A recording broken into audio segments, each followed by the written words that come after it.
ബാല്യത്തിൽ തന്നെ ദൈവത്തിനു വേണ്ടി സ്വയമർപ്പിച്ചവനെ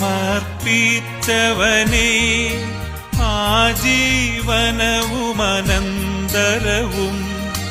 ദിവ്യാത്ഭുതകരനേ ദിവ്യ